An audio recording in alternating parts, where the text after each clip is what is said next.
Talk us through your role and responsibilities at Nielsen. Yeah, sure. So my role at Nielsen, I am head of marketing for Nielsen Sports Europe. I've been with the organisation for about 5 years now. I am essentially in charge of our go-to-market strategy across Europe, our brand positioning, and ensuring that we create as many leads as possible for our commercial team. You've been here today at Facebook with us for our Leaders Meet Diversity Black Excellence event. You've literally just come off stage. Yes. First panel of the morning. I believe your first panel discussion. Yes. The first of many. You did a very good job, Jerome. Thank you. Give us, well, first of all, what were you talking about? What was the panel about? And give us one or two reflections thinking back on the conversation. Yeah, so today's panel was about kind of our life experiences. So I was joined by 3 other panellists who are doing really well in the sports industry and have had different challenges that they've had to overcome to get to where they are today. And we were kind of giving or narrating our story of where we've come from, how we've arrived at where we are now. And the kind of questions were more targeted to our experiences. My experience of the session was that it was really insightful, not only from the other panelists that I was hearing from, but the questions that we were getting from the audience as well.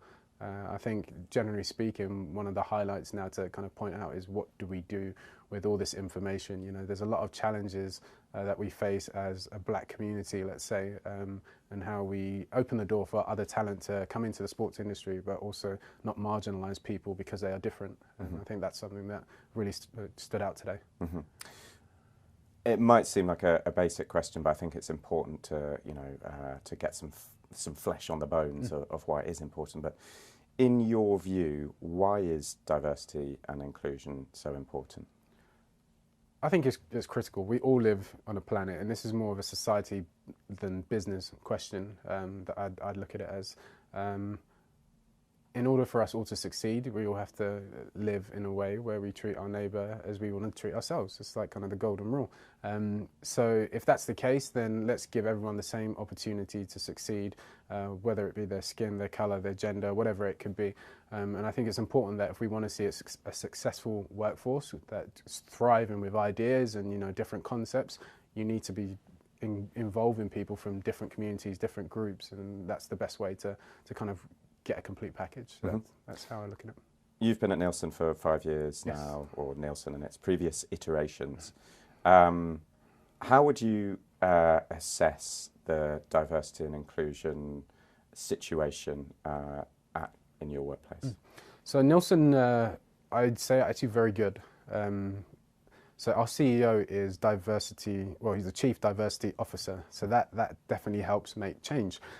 He's really keen on pushing that through all elements of the business, and that's something that we've seen. So over the years, I've definitely seen a growth in the types of people that have come into the business, and not just by skin colour, but also gender, as we've discussed already. And I think that's big. That makes a very big difference to our workforce and how it's changing.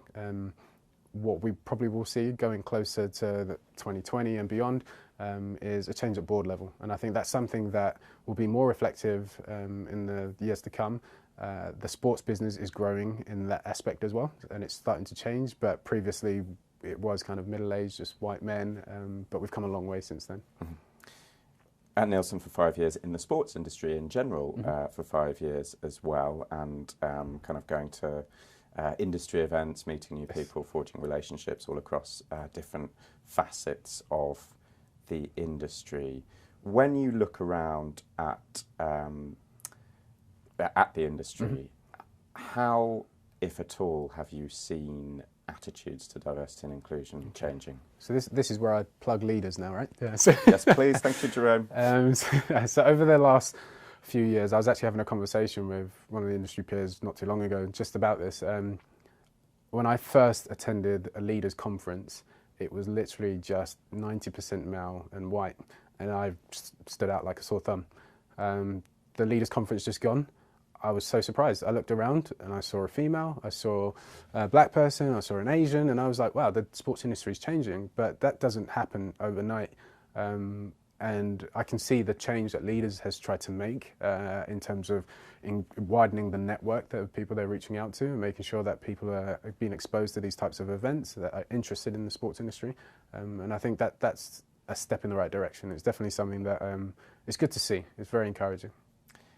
And if the final question is the hard one, if you had some sort of non-existent position like president of world sport or something like that, what one thing would you change to make the situation better? One thing. Oof.